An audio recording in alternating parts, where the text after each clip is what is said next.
Ya. Tulisan permulaan subjudul bagi orang yang tak berpengalaman. Saya lihat bahwa umat yang sisa itu tidak sedia menghadapi apa yang akan terjadi di atas bumi.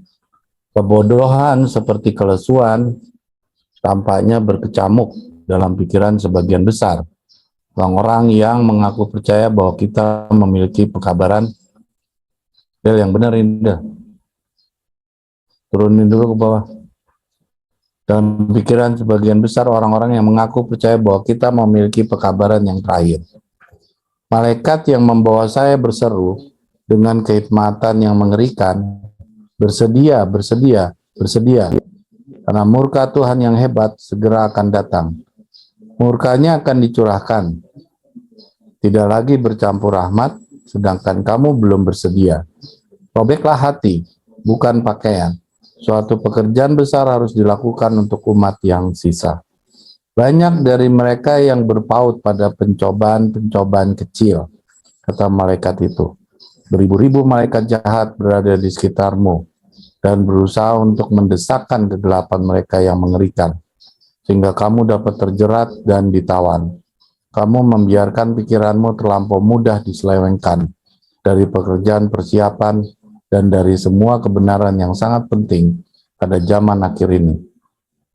Sedangkan kamu tetap berkecimpung dalam percobaan-percobaan kecil dan membahas kesulitan-kesulitan kecil secara khusus untuk menerangkannya demi kepuasan orang ini atau orang itu. Pembicaraan diperpanjang sampai berjam-jam lamanya di antara kedua belah pihak yang bersangkutan, dan bukan saja waktu mereka terbuang percuma, tetapi hamba Allah tertahan untuk mendengarkan mereka, sedangkan hati kedua belah pihak itu tidak ditaklukkan oleh kasih anugerah. Jikalau kecongkakan dan mementingkan diri dikesampingkan, maka 5 menit saja lamanya segala kesulitan yang paling sengit sudah lenyap. Malaikat-malaikat telah didukakan dan Allah tidak senang dengan waktu yang dipergunakan hanya untuk membenarkan diri sendiri. Saya melihat bahwa Allah tidak akan memiringkan telinganya dan mendengar perkataan panjang-panjang untuk membenarkan diri. Dan Ia tidak menginginkan hamba-hambanya berbuat demikian, sehingga waktu yang indah terbuang percuma yang seharusnya dipergunakan untuk menunjukkan kepada para pendurhaka kesalahan jalan mereka dan menarik jiwa-jiwa dari api. Saya melihat bahwa umat Allah sedang berada di antara daerah yang memikat hati, sehingga dengan demikian ada orang yang telah kehilangan hampir semua kesadaran terhadap singkatnya waktu dan harga jiwa itu. Keangkuhan telah merayap masuk di antara para pemelihara hari Sabat. Keangkuhan berpakaian dan penampilan. Kata malaikat itu, para pemelihara hari Sabat harus mematikan dirinya, mematikan keangkuhan dan cinta akan pujian. Kebenaran-kebenaran yang menyelamatkan harus diberikan kepada orang-orang lapar yang berada dalam kegelapan. Saya melihat bahwa banyak orang yang berdoa supaya Allah menjadikan mereka rendah hati. Tapi jikalau Allah sampai menjawab doa mereka, akan merupakan hal-hal yang mengerikan dalam kebenaran. Adalah kewajiban mereka untuk merendahkan diri. Saya melihat bahwa jikalau roh meninggikan diri dibiarkan masuk, maka hal itu akan dengan pasti menyebabkan jiwa-jiwa tersesat. Dan jikalau tidak diatasi, akan mendatangkan kebinasaan pada mereka. Apabila orang mulai menjadi tinggi di matanya sendiri dan merasa bahwa ia dapat melakukan sesuatu, maka roh Allah diangkat. Dan orang itu akan maju dengan kekuatannya sendiri sampai ia hancur sendiri. Saya melihat bahwa satu orang suci, jikalau ia benar, dapat menggerakkan tangan Allah. Tetapi orang banyak bersama-sama, kalau mereka salah, akan menjadi lemah dan tidak dapat berbuat apa-apa. Banyak orang yang tidak berserah, tidak merendahkan hati, dan lebih banyak memikirkan tentang kesusahan-kesusahan dan pencobaan kecil daripada memikirkan jiwa-jiwa berdosa. Jikalau mereka memandang kemuliaan Allah, maka mereka akan merasakan kebinasaan jiwa-jiwa yang berada di sekeliling mereka. Dan bila mana mereka menyadari keadaan mereka yang akan binasa, akan bertahan dengan kekuatan dan mengerjakan iman dalam Allah, serta memegang tangan hamba-hambanya, supaya mereka dengan berani, tapi dengan cinta, dapat memaklumkan kebenaran itu dan memberi jiwa-jiwa amaran supaya tetap memegang kebenaran itu sebelum suara merdu kemurahan itu lenyap berlalu. Malaikat itu berkata, mereka yang mengaku namanya tidak bersedia, saya melihat bahwa 7 laknat yang terakhir itu sudah hendak tercurah ke atas orang-orang jahat yang tidak mempunyai perlindungan. Lalu kemudian mereka yang telah merintangi jalan mereka akan mendengar kata-kata penyesalan orang-orang berdosa dan hati itu pun hancurlah di dalam dirinya. Kata malaikat itu, kamu hanya mengerjakan hal-hal yang tidak berarti, menyusahkan diri dengan pencobaan-pencobaan kecil, dan orang-orang berdosa harus binasa sebagai akibatnya. Allah suka bekerja bagi kita dalam perkumpulan kita, dan adalah kesenangannya untuk bekerja. Tetapi setan berkata, aku akan menghalangi pekerjaan itu. Agen-agennya berkata, amin. Orang-orang yang mengaku percaya akan kebenaran membicarakan panjang lebar pencobaan-pencobaan dan kesulitan-kesulitan kecil yang telah dibesarkan setan di hadapan mereka. Waktu terbuang dengan percuma dan tidak pernah akan didapat kembali. Musuh-musuh kebenaran telah melihat kelemahan kita. Allah telah didukakan, Kristus dilukai, tujuan setan tercapai, rencana-rencananya berhasil, dan ia bersorak-sorai. Habis ya, Den? Ya, renungan ini dari yang saya pelajari, ya, saya renungkan. Di sini ada pesan bahwa kita tidak boleh percaya diri terlalu tinggi, yang membuat kita akan menjadi sombong. Ya, dan kita di sini ada ayat yang mengatakan tadi pencobaan-pencobaan kecil, kita terlalu terpaku di dalamnya. Itu yang masih saya lagi berpikir, pencobaan-pencobaan kecil ini kaitannya yang seperti apa ya contohnya. Nah, mungkin nanti sama Saudara Ren bisa disampaikan apakah pencobaan-pencobaan kecil ini yang terkait dengan salah satu contoh yang disampaikan Saudara Ren tadi, ya, karena kebutuhan terhadap kita punya kehidupan, sehingga kita terlalu fokus ke sana, sehingga kita menjadi lemah, ya, karena itu bagian dari yang dikatakan di sini pencobaan-pencobaan kecil, ya. Saya juga kurang begitu paham kenapa disampaikan pencobaan-pencobaan kecil. Padahal buat kita sebagai manusia itu pencobaan yang sangat besar seharusnya, ya, karena itu mencakup kehidupan kita. Itu yang bisa saya sampaikan. Silakan bisa ditambahkan mungkin nanti oleh Saudara B. Jadi tadi Victor juga sudah melemparkan bahwa kita ini tidak dipungkiri dalam kehidupan ini kita menghadapi banyak kesulitan-kesulitan. Jadi akibat dari dosanya Adam dan Hawa, ya, kalau Hawa dikatakan nanti dia akan dengan susah payah dia akan melahirkan anak-anaknya dengan penderitaan, sedangkan yang laki-laki yang mencari nafkah katanya dengan berkeringat, ya. Nah, ini terbukti kita sekarang di dalam prakteknya sampai detik ini pun juga akhirnya dengan susah payah untuk mendapatkan pekerjaan, mendapatkan penghasilan, ya.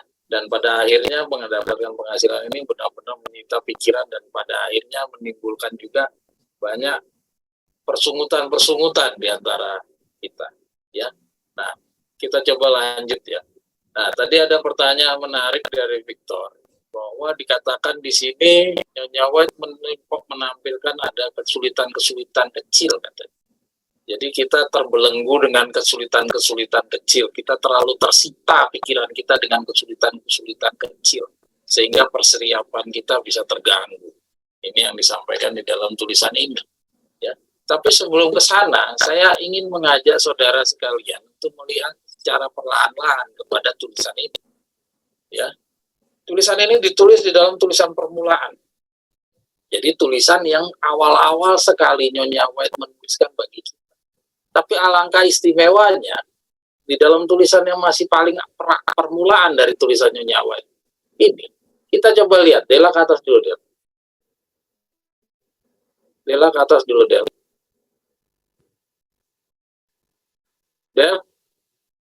Oke. Kita lihat di situ, kita lihat saya melihat bahwa umat yang sisa itu tidak sedia menghadapi apa yang akan terjadi di atas bumi. Ya. Jadi saudara bisa lihat ini satu kalimat sederhana ini, coba saudara lihat. Ini dilontarkan oleh Ellen G. White. Jadi Ellen G. White melihat bahwa umatnya yang sisa itu tidak sedia. Ya. Terus dia bilang, sebagian besar orang-orang yang mengaku percaya bahwa kita memiliki pekabaran yang terakhir. Jadi Nyonya White sendiri sebagai orang yang membangun gereja Advent, ya, pada saat Nyonya White menulis buku ini di dalam kondisi sidang Laodikia itu belum jatuh, belum miskin, buta, dan telanjang. Ya, tapi Nyonya White sudah mengatakan, saya melihat bahwa umat yang sisa ini tidak sedia menghadapi apa yang akan terjadi di atas bumi. Ini padahal belum ada penolakan tahun 1888, saudara sekali. Tapi Nyonya White sudah mengatakan demikian. Apakah kira-kira kata-kata Nyonya White, kita pahami dulu ya, eksistensi tulisan Nyonya White ini. Nah, menurut saudara sekalian, saya ingin aja saudara berpikir sama-sama bersama saya. Menurut saudara, kira-kira ini kata-kata ini berlaku sejak saat ditulis, ataukah sejak setelah keadaan sudah ada perubahan? Yaitu setelah kita tahu di dalam pergerakannya, perjalanan umat Allah di tahun 1888 lah baru umat Allah ini, gereja Advent itu menggenapi nubuatan Wahyu pasal 3. Ya, kira-kira ini kata-kata ini tergenapi pada saat gereja Adventnya didirikan, pada saat Nyonya White menulis buku ini, ataukah setelah tahun 1888? Ya, ingat gereja Advent itu berada di dalam dua periode. Periode 5 anak darah pintar dan periode 10 anak darah. Ya, 5 anak darah pintar dan 5 anak darah bodoh. Nah, keadaan 5 darah pintar dan 5 anak darah bodoh ini terbentuk setelah ada penolakan tahun 1888. Nah, kalau memang pada saat Nyonya White itu dia bicara di awal, ini kan dia tulis buku ini di awal pergerakan. Kalau Nyonya White mengatakan ini untuk di saat Nyonya White menulis buku ini, sudah tergenapi ayat kata-kata ini. Maka tidak pernah ada gereja Advent itu terdiri dari 5 anak darah yang pintar. Artinya gereja Advent dari sejak berdirinya saja sudah semuanya miskin, buta, dan telanjang. Apakah iya? Nah, ini yang harus kita sama-sama pikir. Jadi artinya apa? Artinya kalau kita belajar tulisan Nyonya White, kita harus renungkan. Ya, nanti ada lagi yang di bawah, nanti kita lihat lagi, harus kita benar-benar renungkan tulisan-tulisan Nyonya White ini. Jadi jangan kita secara kacamata yang sempit melihat tulisan Nyonya White ini hanya berlaku pada saat sejak ditulis langsung berlaku. Tidak. Ada waktunya. Ya, ingat juru kabar Tuhan ini, ya, dia ditugaskan bukan hanya untuk masanya, tapi juga untuk masa yang akan datang. Nah, dalam hal yang seperti kita saksikan di depan, jelas-jelas sesuai dengan kacamata kita yang sudah berada di dalam pekabaran tongkat, kita paham bahwa apa yang disampaikan oleh Nyonya White ini tidak akan mungkin telah tergenapi pada saat ditulis. Coba kita lihat ya, seperti itu kira-kira ya. Nah, jadi umat yang sisa di sini, ya saya warna hijaukan ini, umat yang sisa itu jangan kita katakan umat yang sisa ini adalah gereja Advent. Lalu siapa umat sisa ini? Nah, itu yang menjadi pertanyaan. Baru yang berikutnya kita lihat. Pikiran sebagian besar orang-orang yang mengaku percaya bahwa kita memiliki pekabaran yang terakhir. Ya.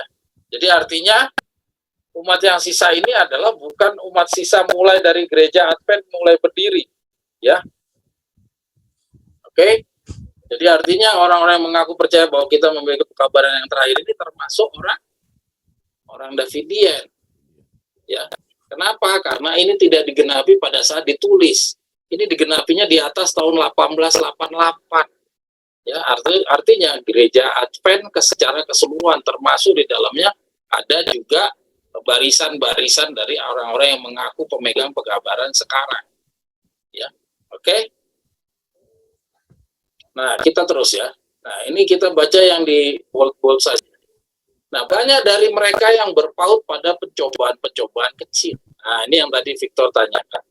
Pencobaan kecil itu yang bagaimana? Pencobaan kecil otomatis lawannya adalah pencobaan besar. Ya. Nah, yang untuk memahami yang kecil, maka kita harus paham tentang pencobaan yang besar itu seperti apa, supaya kita bisa memahami yang kecil. Kita ingat, untuk bisa bicara kecil atau besar, kacamata kita harus ingat bahwa ini adalah pekabaran yang disampaikan kepada sidang Laodikia, ya. Atau dengan kata lain, ini pekabaran untuk sidang yang ketujuh. Di mana sidang yang ketujuh kita semua tahu, ya, bahwa akan ada suatu peristiwa yang merupakan pencobaan yang besar. Ya, kita semua tahu ada pencobaan besar yang akan berlaku kepada sidang Laodikia ini, yaitu yang sidang yang di dalamnya banyak yang kondisinya miskin, buta, dan telanjang. Dan untuk membersihkan yang miskin, buta, dan telanjang ini, Tuhan akan melakukan sebuah peristiwa yang besar, ya, yang bahkan belum pernah terpikirkan sejak sesuatu bangsa diberdirikan, katanya begitu. Ya, maka itu karena ukurannya kepada kesusahan yang besar nanti, ya, maka otomatis yang lainnya dibandingkan dengan kesusahan yang besar nanti itu, yaitu pencobaan yang besar itu, ya, maka semuanya ukurannya apa? Kesulitan-kesulitan yang lainnya itu menjadi kesulitan yang apa? Yang kecil, ya. Jadi karena kacamata Tuhan itu, karena Tuhan, nyawa ini menulis dari kacamatanya Tuhan, maka kalau kita bicara sidang Laodikia, maka sudah ditakdirkan gereja sidang Laodikia ini, dia akan menghadapi sebuah pencobaan yang besar. Di segala sesuatu yang dibilang kecil, otomatis segala sesuatu di luar daripada pencobaan yang besar ini. Jadi sebesar apapun juga mungkin nyawa kita mungkin sudah sampai di ujung tanduk pun, kalau peristiwa pencobaan yang besar itu belum tergenapi, kita misalnya saat ini kita sudah di ujung tanduk nih, udah mau mati, ya. Tapi peristiwa yang diramalkan pencobaan yang besar itu belum lagi terlaksana, maka semua kesulitan-kesulitan kita yang walaupun mungkin nyawa kita udah mau mati, itu semua adalah cobaan-cobaan yang kecil. Kira-kira ada yang mau tidak sepakat dengan saya, silahkan. Mau lanjut? Ada yang mau tidak sepakat dengan saya, silahkan. Kita semua belajar ya, jadi bebas-bebas saja. Ya, oke, kita coba lanjut lagi. Nanti kalau ada yang mau komentarin, silahkan ya, kita lanjut. Kata malaikat itu, beribu-ribu malaikat jahat berada di sekitarmu dan berusaha untuk mendesakkan kegelapan mereka yang mengerikan, hingga kamu dapat terjerat dan ditawan. Ya. Kamu membiarkan pikiranmu terlampau mudah untuk diselewengkan dari pekerjaan persiapan. Ya. Nah ini, jadi Nyonya White memperingatkan bahwa kamu tuh nanti akan dapat kesusahan yang sangat besar. Kesusahan yang kamu hadapi sekarang ini 1 Korintus 10 ayat 13. Kesusahan semuanya ada kesusahan yang biasa-biasa aja. Ini bukan kesusahan yang besar. Ya, pencobaan yang kamu hadapi ini belum pencobaan yang luar biasa. Ini nggak usah kamu khawatir. Ya, tapi setan menanamkan ini suatu kesusahan yang luar biasa sehingga akhirnya kita putus asa dan akhirnya kita mengakhiri hidup kita seperti Yudas. Ya, padahal itu sebenarnya suatu kesusahan yang nggak terlalu besar kalau dibandingkan kesusahan yang sedang menanti di depan ini. Ya. Sedangkan kamu tetap berkecimpung dalam pencobaan-pencobaan kecil dan membahas kesulitan kecil itu secara khusus untuk menerangkannya demi kepuasan orang ini atau orang. Ya, terus katanya pembicaraan itu sebenarnya 5 menit selesai. Ya, betapa dipandang remehnya kesulitan-kesulitan kita. Padahal kita pontang-panting untuk mencari nafkah dan kesulitan menghadapi banyak penderitaan hidup ini. Tapi di kacamata Tuhan, katanya 5 menit aja selesai. Coba dia geser ke bawah. Ya, jadi kesulitan-kesulitan kita yang kita bilang besar itu, dari kacamata Tuhan itu itu kesulitan yang sederhana. Ya, coba lihat itu. Pembicaraan diperpanjang sampai berjam-jam. Ya. Terus katanya apa? Jika kecokakan tuh, maka 5 menit saja lamanya segala kesulitan yang sangat sengit sudah lenyap. Sebenarnya kesulitan-kesulitan kita tuh 5 menit saja selesai katanya. Ya, nanti akan kita bahas nanti berikutnya ini. Kesulitan kita kenapa kok jadi betapa besarnya menurut kita. Pada kacamata Tuhan sebenarnya 5 menit aja selesai. Kesulitan-kesulitan apa sih sebenarnya yang dipandang Tuhan betapa sederhananya dan kenapa menjadi suatu kesulitan yang luar biasa bagi kita. Ya, nanti kita akan bahas dalam pembahasan. Ini masih pendahuluan. Ya, kita biarkan dulu. Malaikat-malaikat telah didukakan dan Allah tidak senang dengan waktu yang dipergunakan hanya untuk membenarkan diri. Ya, nah ini kesulitan-kesulitan itu dikaitkan dengan membenarkan diri. Ya. Terus sehingga waktu yang indah terbuang percuma, sehingga dipergunakan untuk menunjukkan kepada para pendurhaka, ya, kesalahan jalan mereka dan menarik jiwa dari api. Harusnya itu yang kita lakukan, ya. Harusnya kita menunjukkan kepada para pendurhaka kesalahan mereka dan menarik mereka dari dalam api.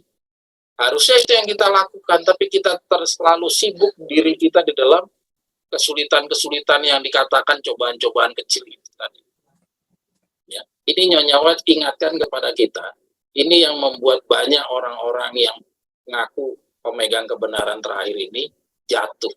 Karena dia terlalu tersita waktunya di dalam kesulitan-kesulitan yang kecil. Ya, oke, lanjut. Saya melihat umat Allah sedang berada di daerah yang memikat hati, sehingga dengan demikian ada orang yang telah kehilangan hampir semua kesadaran terhadap singkatnya waktu.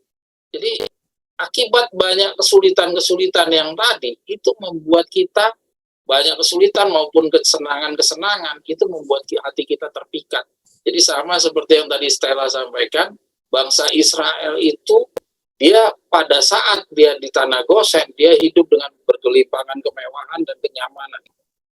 Dalam kondisi yang seperti itu, Tuhan sama sekali tidak dipuji. Tuhan sama sekali tidak menjadi prioritas di dalam praktek beragamanya mereka. Sehingga Tuhan tidak berkenan keberadaan mereka di tanah Gosen. Ya. Nah, kita juga sama seperti hal itu. Kalau kita tetap berada di dalam lingkungan daerah yang memikat hati, ya, hampir-hampir kita kehilangan kesadaran akan singkatnya waktu dan harga jiwa itu.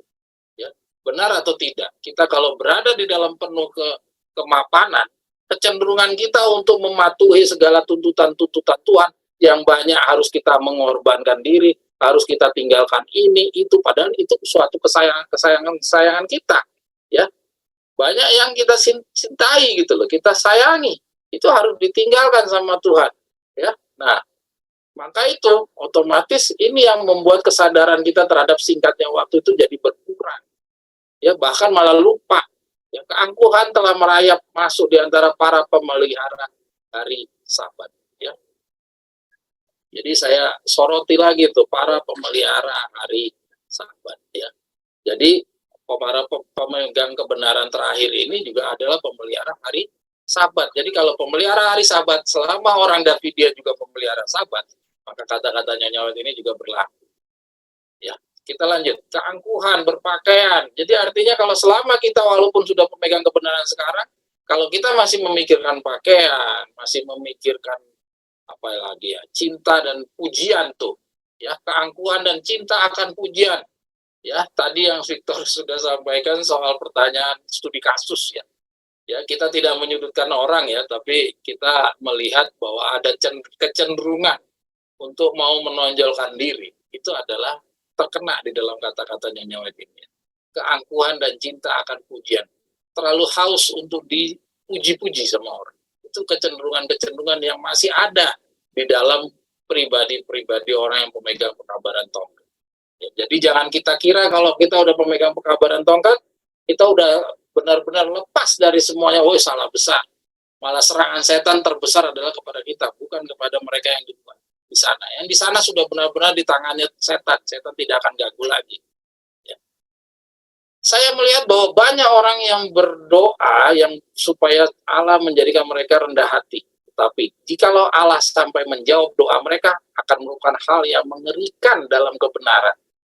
Ya, kenapa mengerikan? Adalah kewajiban mereka untuk merendahkan hati. Jadi merendahkan hati itu adalah kewajiban kita. Jadi jangan kita berdoa kepada Tuhan, Tuhan tolong bantu saya supaya saya meluluhkan kesombongan saya supaya jadi orang yang rendah hati, orang yang teko seliro, orang yang mau belajar seperti anak kecil. Saya mau menjadi orang yang rela belajar dengan wanita dan anak kecil, seperti yang kata-katanya Victor Hugo. Ya. Jangan kita berdoa seperti itu, karena itu bukan Tuhan yang bentuk, katanya dia. Ya, saya melihat bahwa banyak orang yang berdoa supaya Allah menjadikan mereka rendah hati. Jadi Allah yang membentuk mereka, nggak mau Tuhan. Itu kewajiban kamu. Ingat ya, mulai hari ini kita ingat, ini saya juga kebetulan pas baca saya istimewa.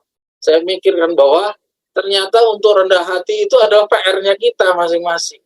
Ya, menjadi orang yang tidak sombong, itu adalah PR kita, perjuangan kita. Jangan minta Tuhan untuk membantu kita untuk menjadikan orang yang rendah hati. Itu PR-nya kita. Tuhan hanya bantu kita supaya kita bisa tidak jatuh di dalam pelanggaran. Bukan kita minta Tuhan untuk merubah karakter saya, itu tugas kita. Kita yang punya tugas merubah karakter kita, yang dari sombong jadi lunak. Seperti kemarin kita pelajari tentang Yohanes dan Yudas. Yohanes itu orang sombong, orang pemarah. Dia harus menurunkan dirinya sendiri dan dia berjuang untuk mengalahkan dirinya sendiri. Dia harus menjadi manusia yang baru. Demikian juga kita. Jangan minta Tuhan untuk merubah diri kita. Kitalah yang harus merubah diri kita sendiri. Oke? Istimewa ya pelajarannya nyawet ini. Kita terus. Apabila orang mulai menjadi tinggi di matanya sendiri dan merasa bahwa ia dapat melakukan kekuatannya sendiri, melakukan sesuatu, maka roh Allah akan diangkat tuh.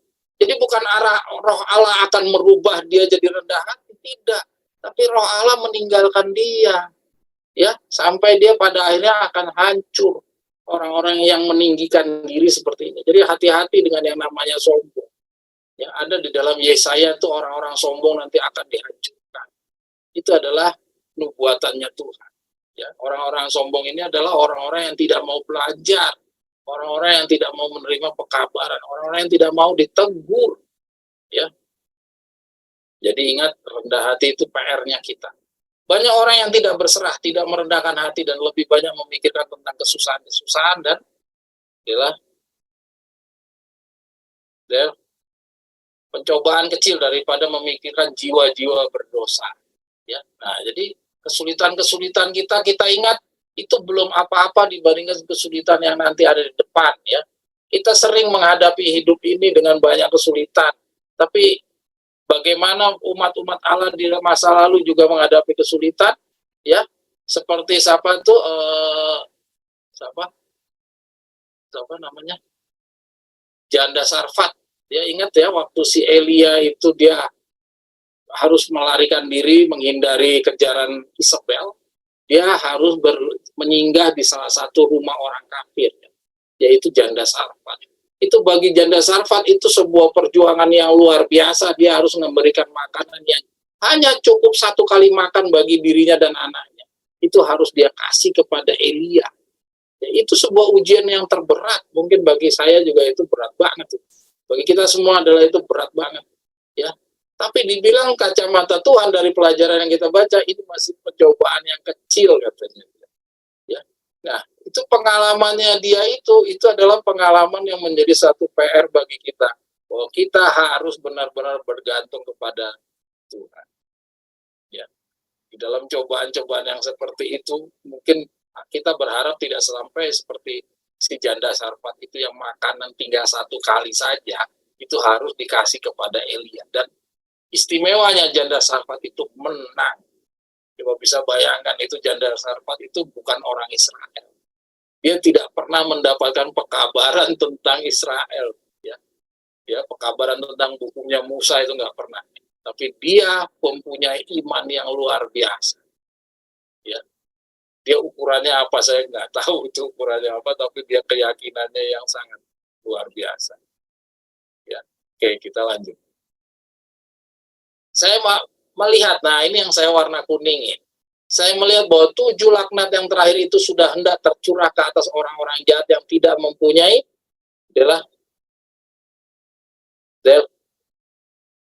tidak mempunyai perlindungan. Ya, jangan digeser dulu. Kita yang warna kuning dulu. Del, geser dulu ke atas. Oke, berhenti. Ya, saya kita coba soroti. Ini Nyonya White mengatakan orang-orang yang peduli sama pencobaan-pencobaan yang kecil ini diperingatkan bahwa mereka ini kalau dia terus-menerus seperti itu, tidak mau rendah hati, dia tinggi hati, ya, saya melihat bahwa mereka ini nanti akan mendapat 7 laknat yang terakhir, ya, kepada orang-orang yang jahat yang tidak mempunyai perlindungan. Nah, saya mau tanya sama saudara sekalian, ya, nah kira-kira apakah benar orang-orang dari yang katanya tadi pemegang hari Sabat, umat yang sisa di zamannya Nyonya White, ya, otomatis ini yang dikatakan Nyonya White ini adalah orang-orang tidak Laodikia. Ya. Apakah mereka ini yang nanti akan mendapatkan curahan 7 bela kalau dia tidak setia? Bukankah yang kita ketahui mereka akan mendapatkan 7 bela, pembantaian dari Yesaya pasal 9. Ya. Kenapa ini Nyonya White bicara 7 bela? Apakah benar ini 7 bela? Ya. Nah, mari kita sama-sama analisa. Kita ingat, ya, yang membedakan Nyonya White dengan Victor Utek, kita sudah belajar beberapa 2 minggu yang lalu, kita sudah belajar bahwa perbedaan Nyonya White dengan Victor Utek adalah Nyonya White itu dia ditugaskan hanya menulis dari apa yang diperlihatkan kepada diri. Dia hanya menulis dari apa yang diperlihatkan kepada dirinya, tapi dia tidak memahami apa yang dia lihat. Tapi kalau Victor Utek, dia menulis sesuatu yang dia pahami. Ya, dia tidak dikasih penglihatan apa-apa, tapi dia menulis sesuatu yang dia pahami. Ya, jadi artinya, kalau memang ini urutannya harus mendahului ini atau ini urutannya nanti ditaruh belakangan, ya, kalau kita lihat dari kacamata Victor Utek akan meletakkan dahulu sesuai dengan urut-urutannya. Baru dia sampaikan kepada kita. Karena dia menyampaikan kepada kita sesuai pengertiannya dia. Sesuai apa yang ia mengerti. Yang dia paham. Sedangkan Nyonya White sesuai apa yang dia lihat. Jadi Ellen G. White pada saat dahulu itu, dia dalam menulis tulisannya, dia hanya melihat bahwa akan ada kesusahan. Ya, dia nggak tahu ini kesusahan besar, kesusahan Yakub, atau ini pembantaian Yesaya 9. Pokoknya yang dia tahu, pengetahuan yang dia punya pada saat itu, hanya ada 7 bela. Ya.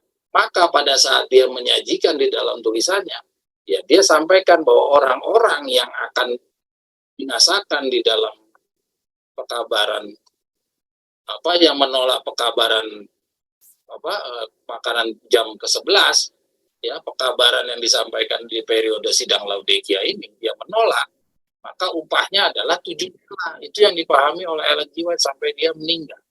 Nyonya White walaupun banyak menulis tentang Yesaya pasal 9, tapi pada saat dasarnya dia tidak memahami apa itu pembantaian Yesaya 9, apa itu pembantaian 7 bela. Apa bedanya antara kedua pembantaian ini? Ellen G. White tidak. Jadi kalau saudara melihat seperti ini, jangan saudara terkecoh mengira bahwa kalau gitu orang Advent sampai di 7 bela dong. Ya. Jadi akhirnya inilah akibatnya karena ketidakpahaman begini. Orang Advent yang hanya berpegang kepada Nyonya White seringkali menyalah-nyalahkan Victor Utek. Karena mereka melihat, dia pandang Nyonya White ini sudah menulis sesuai dengan apa yang dia lihat, sesuai juga dengan apa yang dia mengerti. Padahal Nyonya White tidak memahami apa yang dia tulis. Ya. Oke ya, kita lanjut ya. Jadi artinya yang di sini dikatakan 7 laknat ini sebenarnya adalah Yesaya pasal 9. Ya, oke kita lanjut. Dan orang-orang berdosa harus binasa sebagai akibatnya ini tadi, karena memperhatikan pencobaan-pencobaan kecil. Orang-orang yang mengaku percaya akan kebenaran membicarakan panjang yang telah dibesarkan setan. Ya. Musuh-musuh kebenaran telah melihat kelemahan kita, Allah telah didukakan. Tujuan setan tercapai, rencananya berhasil dan ia bersorak-sorai. Yang kata-kata yang paling terakhir ini, saudara-saudara sekalian, selalu harus diingat-ingat pada saat kita sedang menghadapi pencobaan dan kesulitan-kesulitan. Ya, karena apa? Karena setan tidak hanya sekedar memberikan kesulitan atau pencobaan, tapi setan membesar-besarkan pencobaan dan kesulitan-kesulitan kita. Jadi kekhawatiran kita semakin besar, dan pada akhirnya kita mengalihkan semua persiapan-persiapan kita dan kita bersungguh-sungguh. Dan pada ujungnya kita bisa saja meninggalkan kebenaran ini karena kita merasa kok Tuhan tidak hadir, kok Tuhan tidak membantu saya, kok tidak ada jalan keluar bagi hidup saya ini. Kesalahan-kesalahan saya betapa besarnya, tapi kok tidak ada bantuan yang hadir kepada saya. Bagaimana saya bisa bertahan hidup sampai di 2027 kalau kondisinya seperti ini?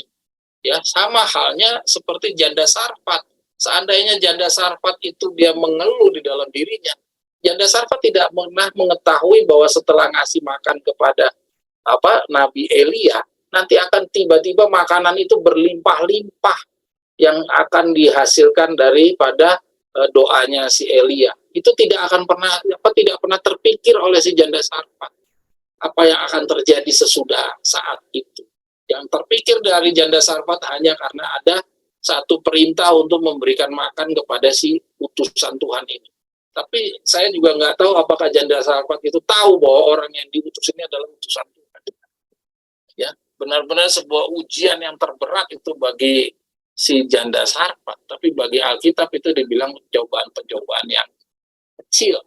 Ya, mudah-mudahan kita tidak menghadapi pencobaan yang sedemikian berat seperti janda Sarfat. Ya, ingat ya. Jadi ini kata-kata yang paling terakhir kita selalu renung-renungkan. Kalau ada pencobaan, ada kesulitan yang di kacamatanya Alkitab adalah kecil, kita ingat itu kesulitan itu akan dibesar-besarkan oleh setan.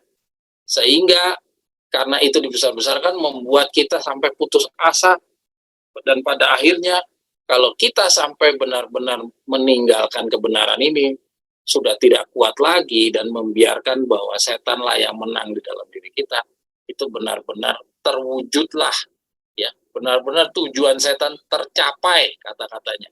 Seperti kata-kata di bawah ini, tujuan setan tercapai, rencananya berhasil, dan ia bersorak-sorai. Ya, itulah yang terjadi di dalam pribadinya Yudas. Padahal Yudas itu masih bisa menang sebenarnya. Oke, kira-kira demikian. Ada yang mau komentar? Silahkan.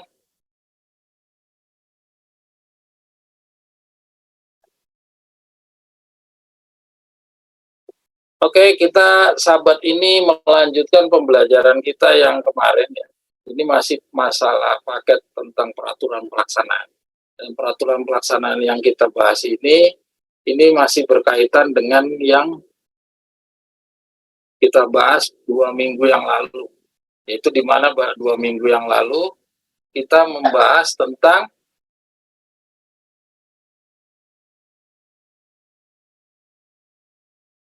Dela, bisa lanjut, Del? Salah satunya adalah tentang penderitaan-penderitaan itu ternyata sebuah keberuntungan bagi kita. Itu 2 minggu yang lalu kita bahas. Ya, kita kan selama ini kita mengira bahwa kesusahan-kesusahan itu sebenarnya sebuah penderitaan bagi kita. Tapi dari kacamata sorga, sebenarnya kesusahan-kesusahan itu adalah keberuntungan bagi kita. Ya. Dan juga kita kemarin belajar juga dari pengalaman-pengalaman dari murid-murid. Ya, ini pelajaran pengalaman dari murid. Ya, pelajaran dari pengalaman murid Yesus ini yang kita minggu lalu pelajari. Mungkin kita refresh sedikit ya. Nah, ini ya. Dari pengalaman kemarin yang kita pelajari dari muridnya Yesus itu kita dapat pelajaran dari Yohanes ya. Yang tadi kita bahas tentang Yohanes dan Yudas ya. Yohanes benar-benar menunjukkan dia meninggalkan kesombongannya. Itu kita bisa lihat, dia bukan saja sombong, tegas, dan cita-cita untuk kehormatan. Ya, Del, boleh disoroti yang sombongnya, Del? Ya, ia bukan saja sombong, tegas, dan bercita-cita untuk kehormatan, tetapi tidak sabar dan benci kepada hal yang merugikan dirinya sendiri. Ya, tuh. Ia dan saudaranya disebut anak-anak suruh. Sifat yang jelek, keinginan untuk membalas dendam, roh kekritik, semuanya ada pada murid yang kekasih. Jadi lihat, ini perjuangannya Yohanes untuk mengalahkan dirinya sendiri. Ingat tadi kita sudah sama-sama baca Jangan pernah kita berdoa kepada Tuhan untuk merendahkan hati kita, membantu kita mau merendahkan hati. Karena itu adalah kewajibannya kita. Dan kita sudah lihat sendiri di dalam pribadi Yohanes. Yohanes tidak meminta Tuhan untuk menurunkan sombongannya dia, tapi usahanya Yohanes sendiri berjuang bagaimana dia bisa menurunkan kesombongannya dia. Ya, dan Yohanes berhasil. Jadi jangan kita pernah berdoa untuk minta Tuhan yang mendorong kita supaya merubah kesombongan kita. Kita sendiri yang harus berubah. Ya, ini dari pengalamannya Yohanes. Lanjutlah. Terus yang berikutnya kita Yudas ya.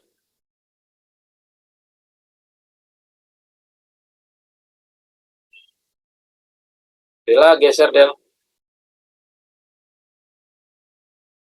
Ya, ke judul-judulnya aja Del. Del. Terus.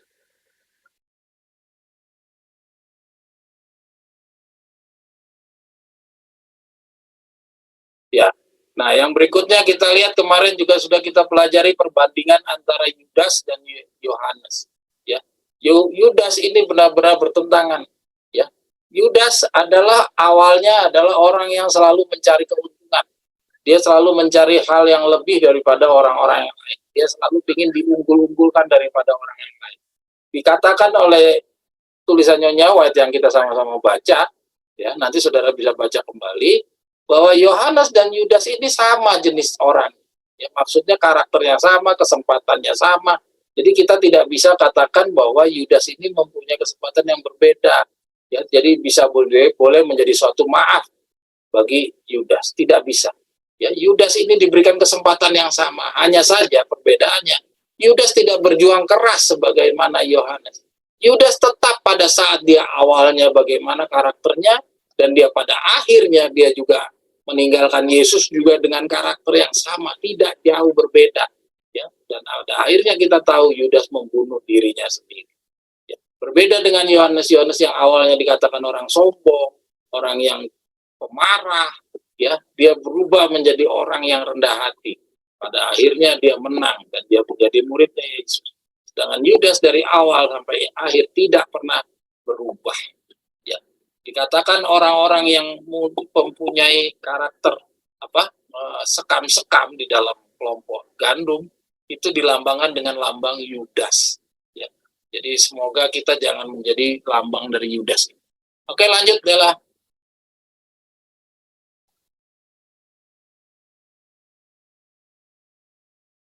Oke, lanjut.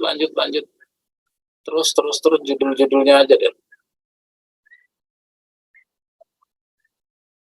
Nah, ini yang kemarin kita coba sama-sama pelajari dari kisah para kerinduan segala zaman. Kerinduan segala zaman kita sama-sama bisa baca di sana, cerita tentang di rumah Simon. Judulnya di rumah Simon, saudara bisa baca. Di sana ditunjukkan bahwa Yesus itu kecewa kepada murid-muridnya. Ya, jadi Yesus itu melihat bahwa ternyata Maria Magdalena dan pencuri yang disalib sebelah kanan Yesus itu lebih menghargai Yesus daripada murid-murid. Ya. Jadi artinya apa yang kita pelajari, kita ditampilkan di dalam tulisan-tulisan Nyonya White ini menunjukkan bahwa murid-muridnya Yesus itu samalah seperti kita, tidak berbeda. Ya. Pada saat mereka belum benar-benar merubah dirinya menjadi manusia yang baru, ya kita saksikan bahwa murid-murid Yesus ini adalah orang-orang yang mempunyai karakter yang tidak berbeda dengan kita. Oke, lanjut Del. Jadi dibutuhkan perubahan menjadi manusia yang baru. Selama dia tidak melakukan perubahan seperti manusia baru menjadi manusia yang baru, ya mereka semuanya itu nanti akan menjadi sasaran dari kebinasaan sebagaimana Yudas tadi. Ya. Tapi setelah dia menjadi manusia yang baru seperti Yohanes tadi, barulah mereka akan mendapatkan curahan Roh Suci hujan awal. Maka kita juga demikian. Awalnya kita sama mempunyai karakter-karakter seperti murid-muridnya Yesus. Ya. Tapi jika kita mau melawan diri kita sendiri, memerangi diri kita sendiri seperti Yohanes tadi, maka itu juga janji Tuhan akan mencurahkan Roh Suci hujan air kepada kita. Tapi kalau kita masih juga dari awal kita begini, karakter kita seperti ini, tidak juga berubah sampai detik-detik detik terakhir kita tidak berubah menjadi manusia yang baru, upah kita nanti akan sama seperti bagaimana Yudas yang hanya setengah-setengah, tidak melakukan suatu perjuangan yang keras terhadap diri. Oke, lanjut Dela.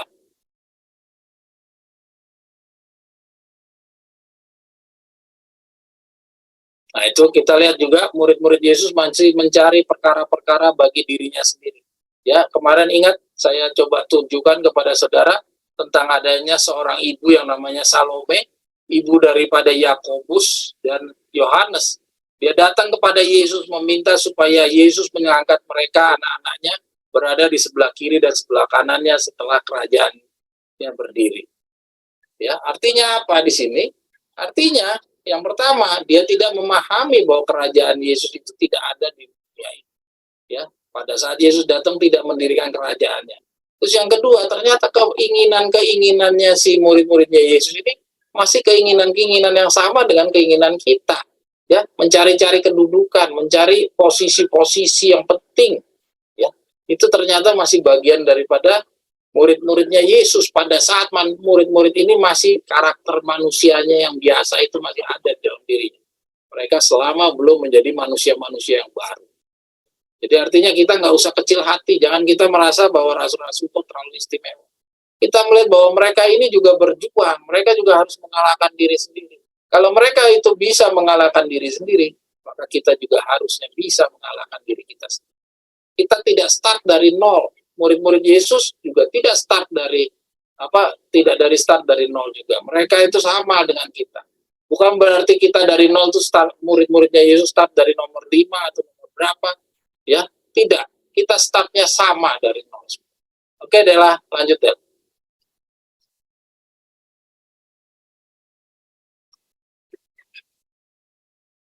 Oh, itu pulang ke rumah. Apa itu, Oi? Nah, itu. Pikiran murid-murid masih terpengaruh konsep populer mengenai Mesias sebagai raja. Lebih-lebih Yakobus dan Yohanes. Nah, ini ya, yang tadi yang saya sampaikan mengenai mengincar kedudukan. Sama dengan Yudas. Hanya dia tidak menjual Yesus demi ambisinya. Oke, lanjut. Ini yang kita sudah sama-sama bahas kemarin. Lanjut. Lanjut, Del.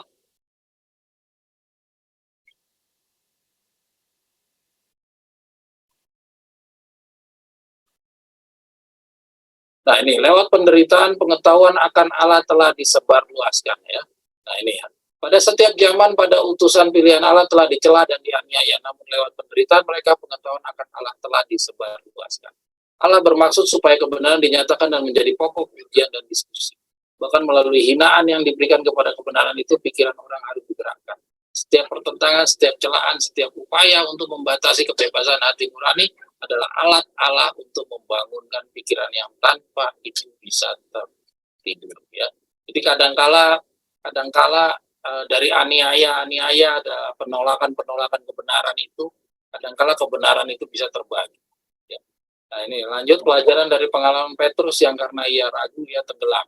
Ya, ini pada saat Yesus masih dalam proses pengajaran 3,5 tahun. Ingat, pada saat Petrus itu ikut di atas perahunya, kita ingat, ya, pada saat Petrus itu merasa sombong, ya, terus dia pada saat dia percaya 100% kepada Yesus, dia tidak tenggelam waktu dia jalan di atas laut, di atas air. Tapi ketika keraguan sudah muncul di dalam dirinya Petrus, maka dia tenggelam. Ya, artinya apa? Artinya di dalam pelajaran itu kita dituntut untuk 100% percaya. Jangan mempunyai suatu keraguan di dalam pembelajaran kita. Ya. Oke, memang mudah kita katakan tapi sulit dalam penerapannya. Tapi ya itulah yang dituntut kepada kita. Oke, Dela lanjut dah. Oke, bisa dibaca. Ini saya cuma merefresh ya. Tuh, perasaan kesombongannya muncul, dia menoleh ke belakang, dia pamer kepada teman-temannya, tenggelamlah dia.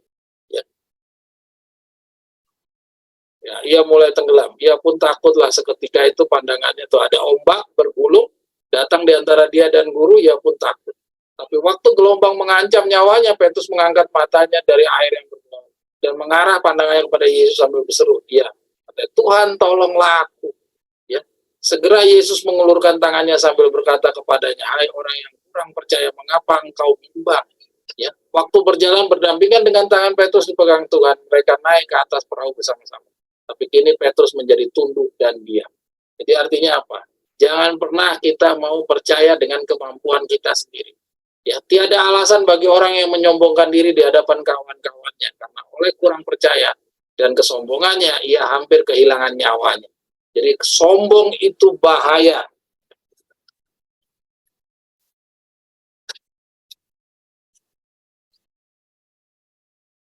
Jadi ingat, sombong itu bahaya. Ya, tadi dibilang apa? Yang tadi kita baca di renungan, jangan pernah kita berdoa untuk kesombongan kita. Kita minta direndahkan hati. Terus katanya roh Allah itu meninggalkan pada saat kita punya kesombongan. Roh Allah itu bukan bantu kita, tapi malah meninggalkan kita.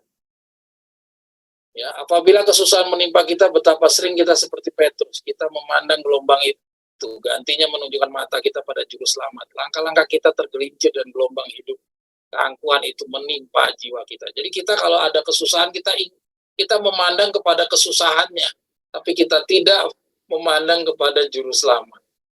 Ya, ini satu nasihat-nasihat yang harus kita ingat pada saat kita benar-benar menghadapi sebuah kesulitan. Walaupun ini mudah kita omongkan, tapi ya ini memang nasihatnya adalah seperti ini. Ya, saya juga nggak bisa mengatakan apa-apa kalau memang nasihatnya seperti itu. Ya, jadi artinya jangan kita melihat kepada susahannya, tapi kita minta kepada Tuhan untuk memberikan bantuan. Oke, lanjut. Udah, lanjut deh. Terus. Judul-judulnya aja deh.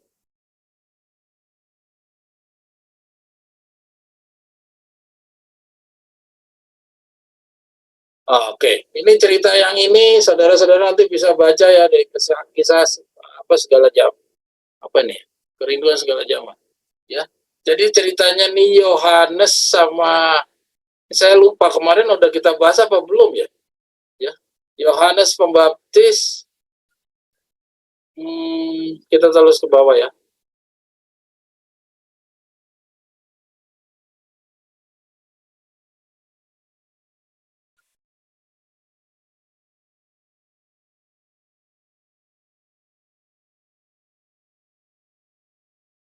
Oke ya. Ya. Jadi ceritanya gini. Ceritanya ini murid-murid, kalau saudara nanti bisa baca ya. Murid-murid ini dia kesal kepada Yesus karena pertama, Yesus itu membiarkan Yohanes Pembaptis itu dianiaya dan bahkan dibunuh. Ya. Terus yang kedua, Yohanes kalau nggak salah di ceritanya nanti saudara bisa baca, Yohanes itu kesal kepada Yesus, murid-muridnya Yesus ya. Salah satunya Yohanes kesal kepada Yesus. Pada saat Yesus itu dihina, dia masuk ke sebuah kota, dilecehkan, dihina, terus mereka bilang, Tuhan, apakah saya harus menghukum orang-orang ini atau biarkanlah angin turun, biarlah angin turun, saya perintahkan angin untuk membinasakan orang ini, ya. Tuhan sedih karena mereka itu ternyata mempunyai karakter yang sedemikian keras. Saudara nanti bisa baca sendiri ya. Ceritanya seperti itu. Jadi artinya apa? Artinya murid-murid ini adalah orang-orang yang sama dengan kita semua. Ya, sama, bukan orang-orang yang super duper istimewa. Ya, tapi mereka adalah sama seperti kita semua. Cuman kemenangannya mereka dibandingkan kita adalah kerendahan hati mereka untuk mau berubah. Ya, kerelaan mereka untuk jadi manusia yang baru. Kerelaan mereka untuk meninggalkan semua karakter-karakter kebiasaan-kebiasaan dirinya. Ya, semua mimpi-mimpinya dia mau hilangkan semuanya. Ya, itulah yang istimewa dari murid-muridnya Yesus. Dan itu juga yang dituntut kepada kita semua. Jadi mereka adalah orang-orang yang sama seperti kita, bukan orang-orang yang super. Ya, kekecewaan kita, kelemahan kita punya kadang-kala gitu, Tuhan saya akan begini, saya begini. Kita tidak lebih buruk daripada rasul-rasul ini sebenarnya. Kita sama persis dengan rasul-rasul. Jadi kita jangan merasa kecil hati. Tapi kita juga dicontohkan dari murid-murid ini. Kita harus berjuang sebagaimana mereka menang terhadap dirinya masing-masing. Kita juga dipertontonkan tentang ada satu murid yang tidak berhasil memenangkan dirinya, yaitu Yudas. Nah, kalau kita juga tetap berada seperti bagaimana Yudas yang dari awal dia tidak berubah, dia tidak menjadi manusia yang baru. Kalau kita juga masih terus seperti sekarang, tidak berubah menjadi manusia yang baru, hati-hati, upah kita nanti bisa saja seperti Yudas. Oke? Dela, lanjut Del.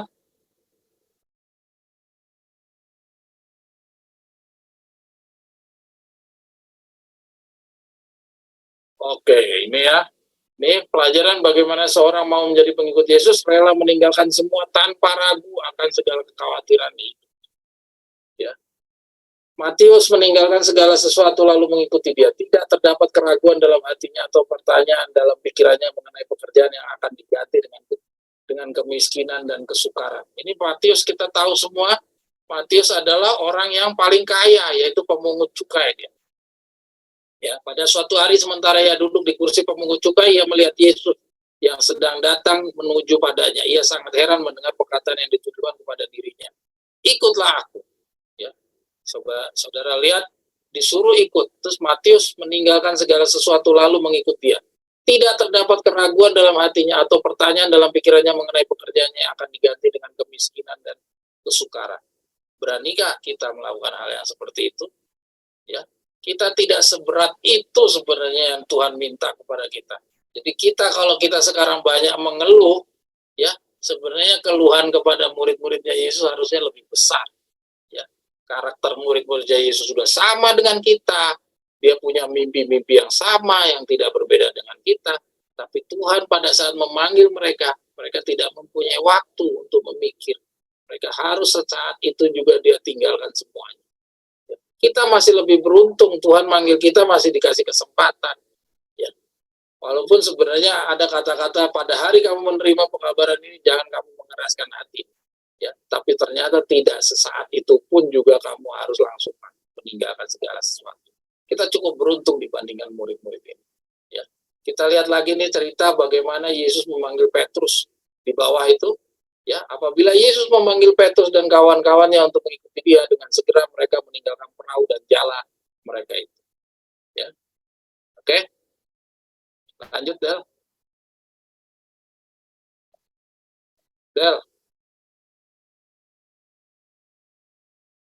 Ya, tetapi bila mereka mana tadi? Tetap mana tadi?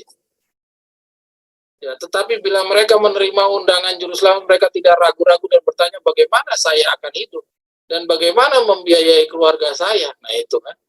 Jadi kesulitannya Matius, kesulitannya si Petrus itu sama. Ya, dan untungnya kita tidak seperti ini. Bayangkan saudara-saudara sekalian, kita punya kondisi yang lebih beruntung sebenarnya daripada rasul-rasul. Jadi kalau kita banyak mengeluh saat ini, ya, tentang kita menerima kebenaran ini, alangkah sedihnya. Kita tuh tidak seberat sebagaimana Matius dan Petrus. Dia disuruh meninggalkan semuanya itu pada saat itu juga saat dipanggil. Ya, kita harusnya berpikir bahwa kita masih lebih baik daripada mereka, kondisi kita. Oke, lanjut Bella. Ujian yang sama telah diberikan dan penyerahan yang sama pula dibuat oleh masing-masing mereka. Ya. Yesus meminta kepada muridnya yang berada di tepi pantai itu untuk meninggalkan segala sesuatu untuk mengabarkan Injil. Oleh sebab itu tiap-tiap jiwa diuji dalam hal manakah yang lebih kuat kerinduannya, bagi harta dunia atau persekutuannya dengan Kristus. Ya, ingat ya, ini adalah suatu tantangan ini kepada kita, juga sebuah tantangan. Oke, lanjut. Ini contoh dari pengalamannya murid Yesus. Ya. Nah, ini ada contoh dari KR nih apa ya, saya lupa buku apa ini. Pada waktu dulu ada orang yang digerakkan oleh kasih Kristus telah meninggalkan kesenangan rumah dan saudara, bahkan istri dan anak-anak untuk pergi ke negeri-negeri asing bagi orang-orang yang hilang, di antara penyembah-penyembah berhala dan orang-orang biadab, guna memasyurkan kabar kemurahan. Ya, ini di masa lalu banyak yang kondisinya seperti ini.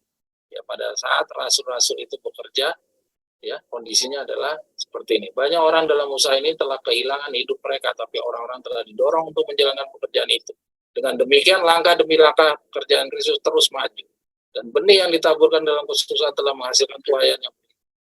Pengetahuan tentang Allah telah meluas kemana-mana dan panji salib itu telah ditegakkan di negeri-negeri kafir. Ya, saudara-saudara ingat misionaris itu masuk ke negeri di Medan lah segala macam itu dia merubah orang-orang. Ini mereka adalah pahlawan-pahlawan. Tapi bagaimana mereka, apakah mereka itu bisa selamat atau tidak, saya tidak bisa jawab.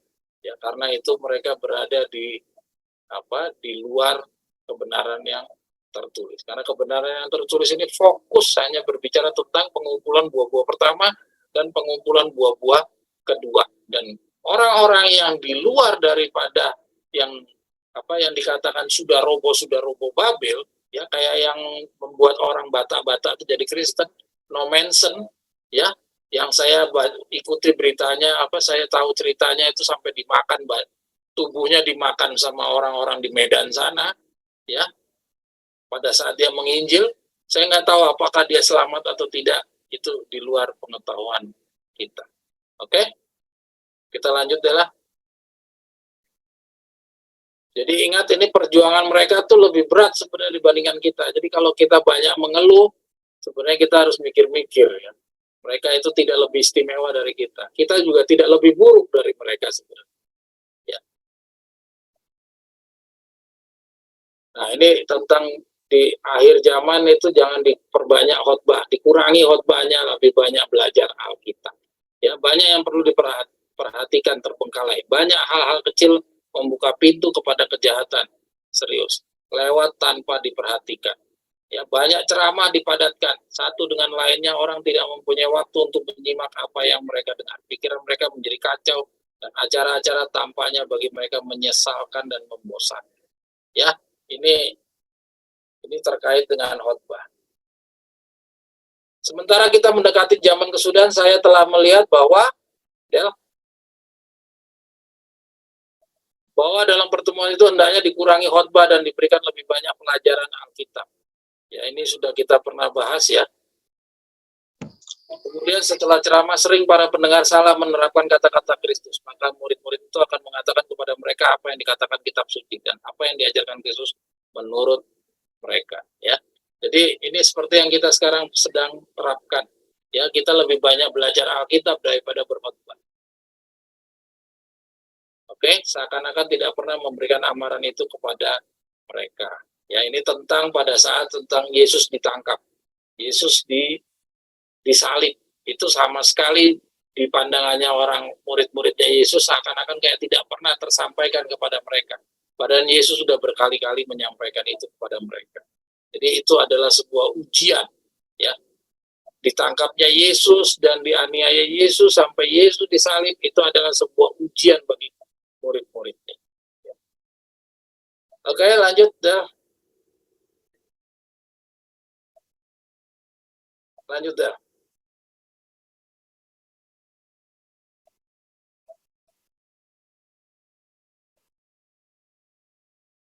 Coba lihat di atas tadi apa? Sebagian dari orang itu apa? Nah, ini ya. Sebagian orang yang mengaku dirinya benar akan seperti Yudas yang menyerahkan Tuhan. Ya. Nah, ini pada saat nanti pengumpulan 144.000 itu, sebagian orang yang mengaku dirinya benar akan seperti Yudas yang menyerahkan Tuhan secara berkhianat ke dalam tangan musuh-musuh besarnya. Orang-orang yang percaya diri sendiri ini yang bertekad mengikuti jalannya sendiri, lalu menganjurkan pendapat-pendapatnya sendiri, akan maju terus dari yang jelek kepada yang terburuk. Sampai kelak mereka akan mengikuti jalan apa saja, tapi tidak mau melepaskan kemauannya sendiri. Ya, jadi Yudas ini sebenarnya udah belajar bersama-sama Yesus, bersama-sama Yohanes. Tapi Yudas tidak pernah mau meninggalkan kepercayaan dirinya sendiri, kemauan dirinya sendiri nggak pernah mau ditinggalkan. Ya, dia tetap bertahan dengan pengertian-pengertian kemauannya sendiri. Ya. Tuh kan dia bilang, yang bertekad mengikuti jalannya sendiri. Ini yang jadi bikin Yudas terjerumus itu adalah itu. Mereka yang maju terus secara buta pada jalan yang jahat, tetapi seperti halnya orang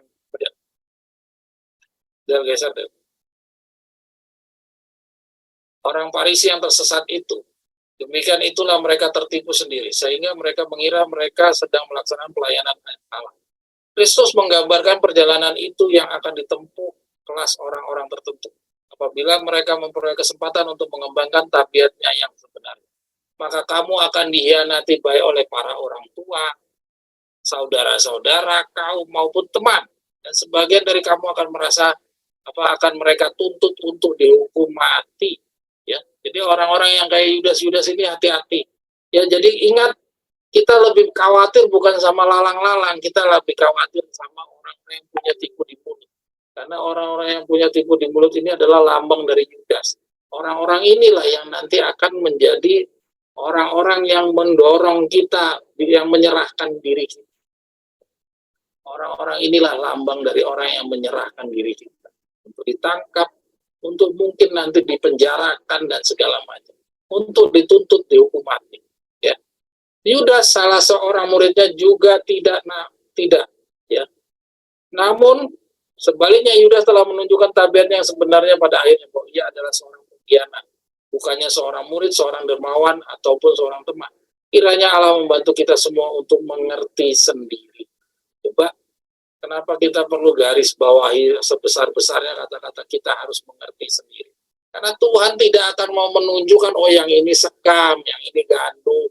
Kita sendiri yang harus seperti Yohanes Pembaptis. Kita harus kenalilah orang-orang yang kita hadapi. Si ini orang ini bagaimana, orang ini bagaimana. Dan ingat saudara-saudara, Yudas ini bukan seperti lalang. Lalang itu berada di wilayahnya sendiri, tapi Yudas itu bersama-sama dengan kita. Bisa saja di dalam satu kelompok yang sama dengan kita. Ya, hati-hati, yang namanya Yudas ini bukan orang jauh.